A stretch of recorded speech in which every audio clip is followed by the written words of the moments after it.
all a dream. Biggie Smalls was known for his cutthroat lyrics and savage delivery. But when he first came on the scene, he rapped about growing up in the hood and his rags to riches story. His first couple of singles were positive, uplifting tracks that made him a feel-good artist.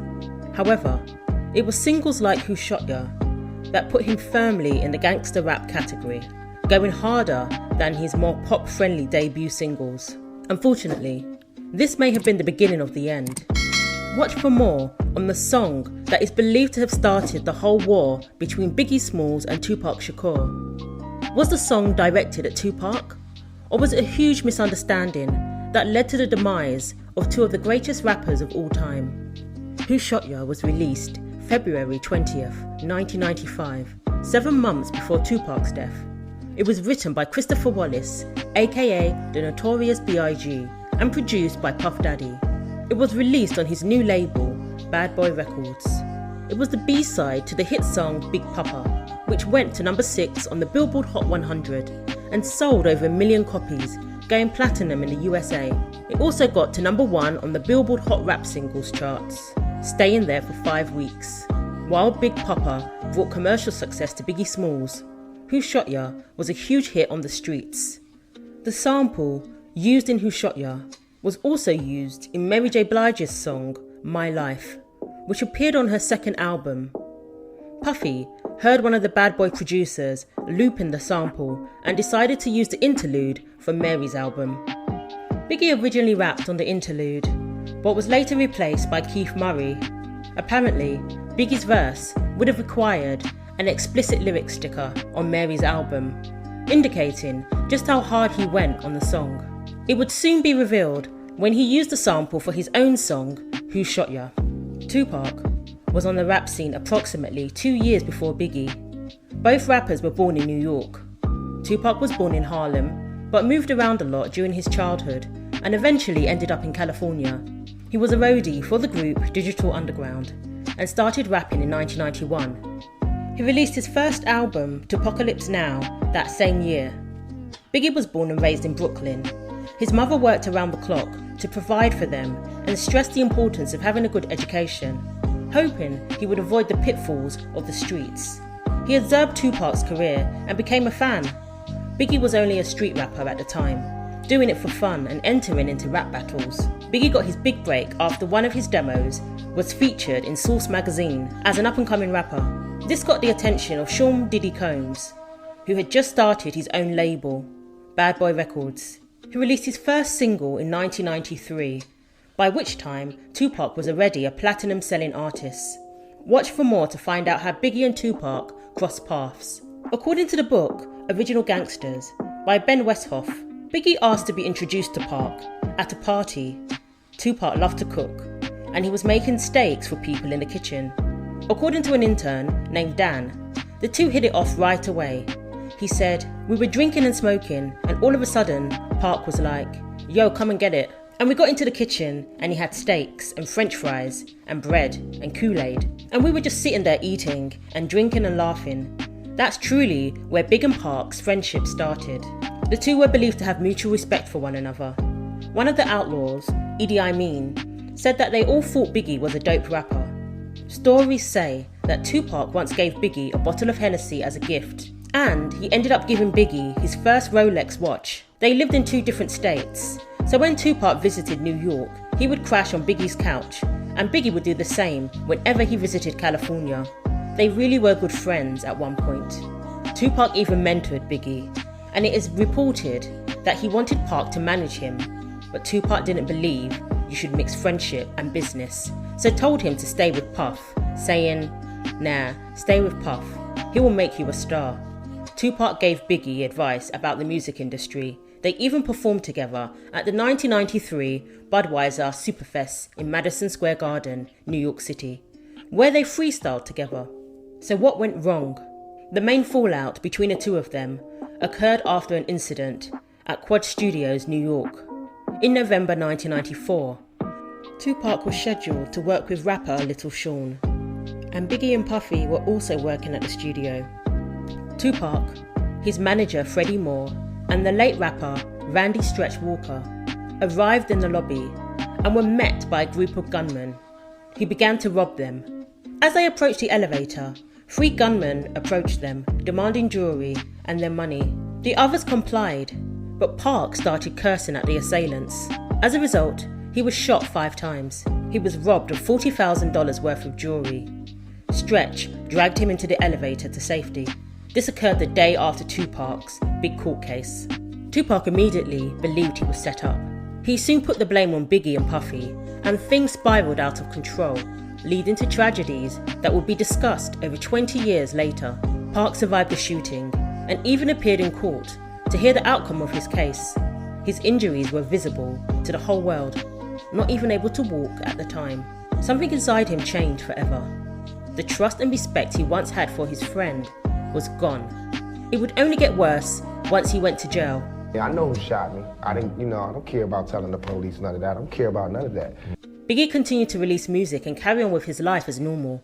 The song Who Shot Ya would come on the scene just 2 months later, fueling rumours that he had something to do with the Quad Studio incident. Speaking to Vibe, Tupac said, "Even if that song ain't about me, you should be like, I'm not putting it out, because he might think it's about him." According to Tupac, after he got shot, Biggie and Puffy looked surprised and guilty, but Puff said they showed him nothing but love. Lyrics of the song include, "Who shot ya? Separate the weak from the obsolete. Hard to creep from Brooklyn streets. It's on, F all the bickering beef. I can hear sweat trickling down your cheek. Your heartbeat sound like a Sasquatch's feet. Thundering, shaking the concrete. Finish it, stop when I foil the plot." In a book by Derek Parker and Matt Dial, they say, the story Biggie tells in Who Shot Ya is simple and brutal. Someone's out to get him, but Biggie gets the drop on his foe. MTV described Who Shot Ya as using the art of music to make the art of war sound beautiful. Jay-Z was given a copy of the song before it was released. He knew that if I heard Who Shot Ya, it would inspire me to make songs even hotter. But that song, it was so crazy, it just had an effect on everybody. The world stopped when Biggie dropped Who Shot Ya, he said. So was it simply bad timing and poor judgment on Bad Boy's part to release the song when they did? They could have chosen any other song to be on the B-side.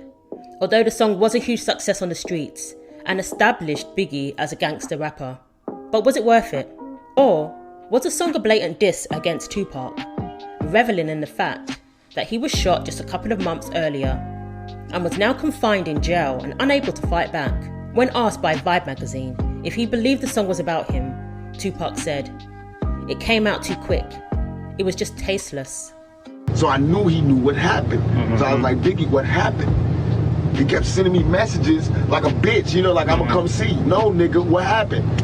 While I'm in jail, strangers is telling me, "Yo, you don't know? Biggie homeboy shot you."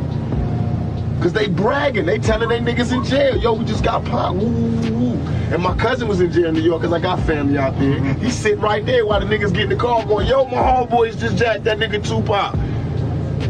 So that's how I knew who shot me, what happened, and everything. They mad because I know what happened. That's why they all, it's Biggie and them, they're not rotten. That's why what I'm doing, I know what I'm doing, I'm destroying them.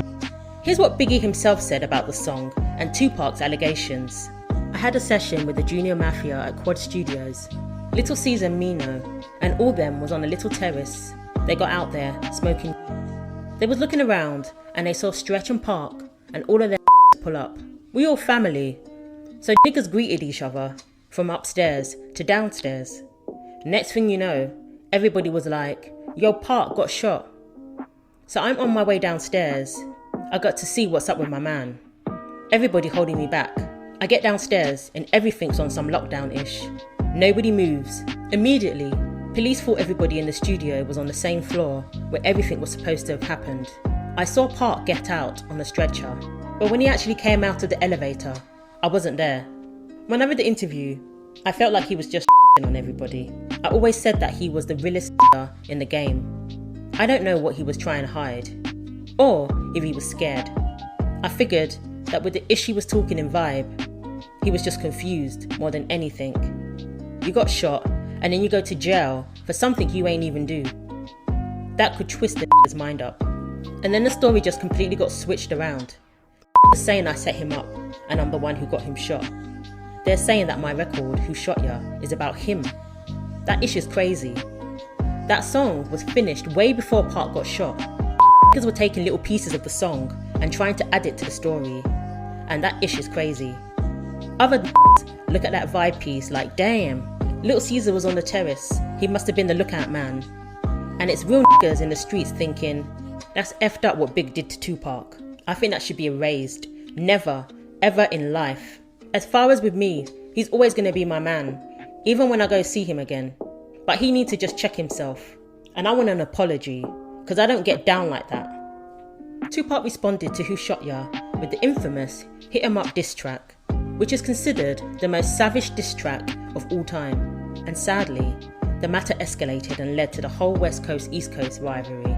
Just over a year after the Quad Studio incident, Tupac was killed in another shooting in Vegas. The song being recorded before the shooting does show that it was not recorded in response to the Quad Studio incident, and that Tupac was not in mind when the song was made. However, Bad Boy did choose to release it when they did, and it was not well received by Tupac, for obvious reasons. It did start a series of back and forth between the two rappers and their supporters. It is unlikely that the song itself led to Tupac's death, because he was killed after fighting Orlando Anderson, an LA gang member who had nothing to do with Biggie Smalls or Bad Boy. However, just 6 months after Tupac's death, Biggie Smalls was gunned down while visiting LA. Many believe his decision to travel to LA to attend an award show and a Vibe magazine party was a fatal mistake. There are many theories surrounding the unsolved crime, but many believe it was in retaliation to Tupac's killing.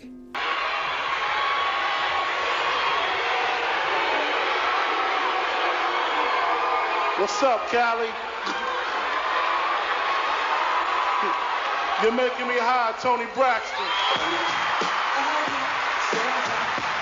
Do you think Who Shot Ya was directed towards Park and deliberately released by Bad Boy to taunt him while he was in jail?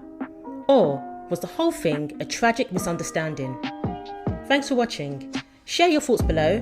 Like, comment and subscribe for weekly videos. And don't forget to click the bell for more.